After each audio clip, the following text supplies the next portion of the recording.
एक चवणी आहे त कंजरनि जे मुल्क में आयासीं दवा थी वियासीं। इहो भला कीअं? अचो त तव्हांखे ॿुधायूं। हिकु गिदड़ घुमण लाइ निकितो। मौसम सुठी हुई, हवा बि लॻी पए, हल्को हल्को झुड़ बि लॻो पियो हो।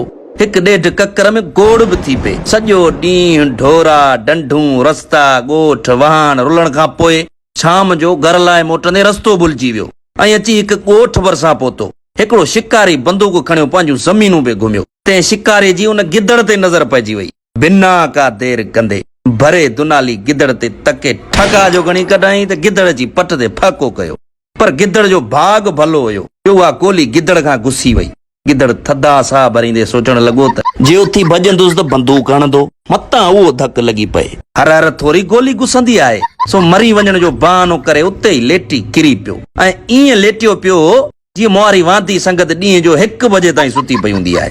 शिकारी बंदूक खणी गिदड़ मथां अची बीठो ऐं एतिरे में हिकु हमरा आयो ऐं उन शिकारीअ खे चवण लॻो त यार गिदड़ मारियो अथई छा? शिकारी चयो, हाओ बेली, रोज़ बनियूं लताड़े वेंदो, अॼु नेठ यार ऊंधो लॻो पियो अथई। मारे पोइ सुख जो साह खयों अथमि, अहिड़ी तके गोली हई अथमि जो चिरियो ई न आहे। ऐं नंढे हूंदे खां वठी निशानेबाज़ रहियो आहियां। मजाल जो मुंहिंजो धक घुसे त उते हुन हमरा शिकारी खे चयो त यार मूंखे गिदड़ जो पुछ ॾे, कमु थो अचे। गिदड़ सोचो मरी वियासीं, सुठो थियो जेका ॿी शइ न कम में आई अथसि। पुछ कहिड़े कम जो आहे, भले वढे वञे, भला जान त बचंदी। अञा इहा पुछ कटण वारी कारवाई हली पे त मथां हिकु ॿी मुसीबत अची गिदड़ ते कड़को कयो। वरी ॿियो अमरा आयो ऐं चवण लॻो त यार गिदड़ मारियो अथई छा? वाह जो कमु थी वियो। इन निभागे गिदड़ूअ जूं टंगूं त मूंखे ॾे। हकीम चयो हो कंहिं गिदड़ जूं 2 ॼंगूं खणी अच त तोखे दवा ठाहे ॾियां। सो यार कुर्ब करे। उन अमरा खे शिकारीअ चयो, हा हा को मसलो आहे छा? वठीस 2 ॼंगूं। उते गिदड़ खे ख़्याल आयो ऐं सोचण लॻो त अची अची गिदड़ जे टंगुनि जी दवा बची आहे, ॿियो सॼो मुल्क ऊंधो थी वियो छा भला? मार ख़ुदा जी पए न हकीम खे, ॿिए कंहिं जानवर जे नाले कोन चयाई न अंधे खे। मूं ग़रीब जे ॼंगुनि जो ॾिस ॾेई छॾियांसि।